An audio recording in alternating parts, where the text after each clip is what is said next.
Stay with us. We'll be right back.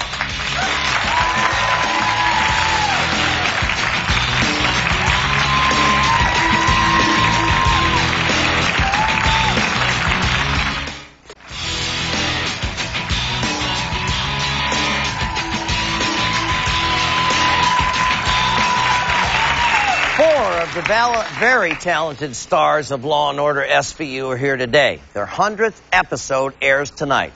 Mariska Hargitay, Chris Maloney, Richard Belzer, and Dan Florek. But the highly creative team behind SVU is here too. I want you to welcome, this is a friend of mine. I've known him for years. A very talented, wonderful guy. And as Chris said, Richard said, the big wolf. The creator of the show, Dick Wolf. Please, Dick, come on out here.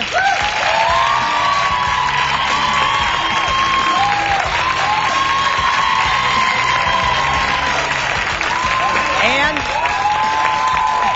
one of the executive producers, Ted Kotcheff. He's also the director. Ted.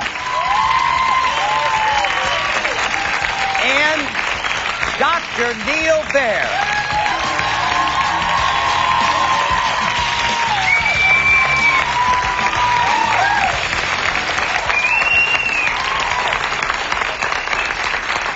Well,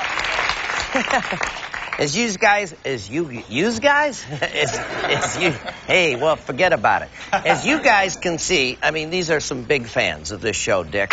And,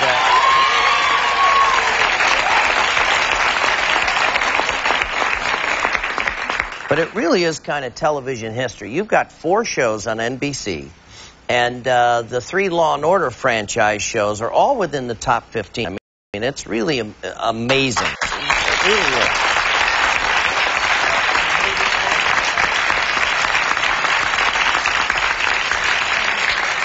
The franchise. How did you come up with it? Well, it was in an era, Law & Order was created back in the late 80s when you could not give our shows away in syndication, and the initial impulse actually was to come up with shows, strangely enough, that could be split in half because syndicators wanted half hours. So there were a bunch of ideas thrown around over a couple of months, Night and Day, Life and Death, Law and Order, and that was the one that seemed to actually make the most sense. How do you spin this off, for lack of a better word, Law and Order, to 2 other shows, not dilute the franchise? Well, first of all, the shows are vastly different. They're much more different, and this isn't a knock, but it's not certainly Law and Order New York, Law and Order Chicago, the way another franchise has decided to do it. These are totally different shows. Right. Certainly Law and Order is it's the mothership, and the concept of very tight storytelling, good plotting, not too much of the personal lives, but telling a story with a beginning, middle, and an end is shared by all 3 shows. As a crime victim myself, I mean, I watch Law and Order Special Victims Unit with a very critical eye. I think you're right on the mark as it relates to how tough it is for the people to work with the victims, and you have great respect for the victims in the show. It's a pretty fine line, isn't it? It's a pretty fine line, but then when you have Neil, who is a doctor, who has brought a whole new level of psychological insight into the show over the last 2.5 years, it's a big 3.5 years. It's a big plus.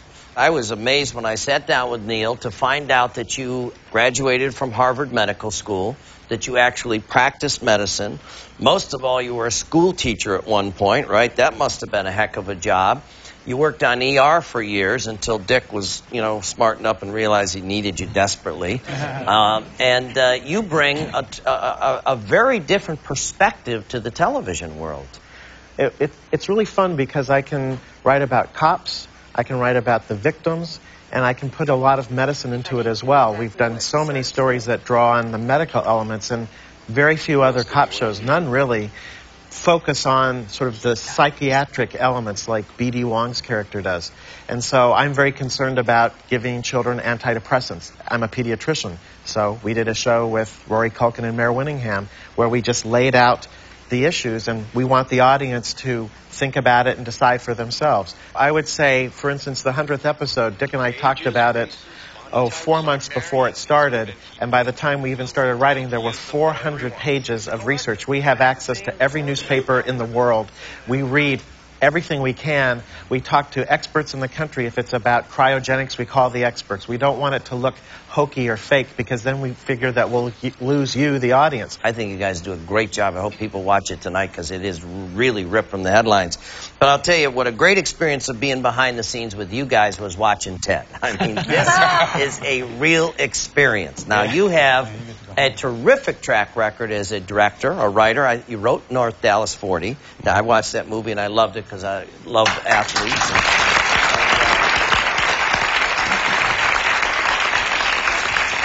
You directed the first Rambo, amongst many other movies that I don't have time to mention here today. But watching you work on that set with those actors, I mean, you are the most animated director I've ever seen. Right? Right? I mean, and you're only there one day. Unbelievable. I said, how do you work with this guy? He's high energy, right? And you mimic the actors when they're acting. First of all, I don't know how you guys concentrate it when you're looking at a guy that's doing the same thing you are, right? Sometimes we have to taser gun them, just to calm, and that just calms them down. I try to stay out of their eye line as much as possible. I know that. I've always been. Actors say, "Do you mind not standing where I can see you, Ted?" I'm always going. It's hard to miss, Ted. It's hard to miss. He thinks it's not in his head. It's like a symphony. He's like this at the monitor. I just watched him, and I just watched you, and I mean, you've got so much energy. You're such a creative guy. What keeps bringing you back to this show? I love this show because I think it really delves with the dark side of human beings, and you're able to get into the actors because you have live victims. The actors get a chance to really delve down into their characters and their psyches. I think the actors, they expect me to be an ideal audience of one. Right. They look to me to tell them, am I natural? Am I fresh? Am I interesting? Am I dramatic? Am I emotional? Am I funny? They look to you because you're the only gauge for their performance. Unfortunately, they have to look to me. And sometimes I can be a bit forthright and say, hey, that take was caca. Tell him what you really say, Ted. Hey, it's daytime. Out of that crucible of irritability, sometimes something interesting comes about. But it's taking a toll. You know, he's only 35. I thought so. I know that. All right. Now, coming up next, a fan's dream comes true. Oh my God, I cannot believe this. I actually won. They picked me.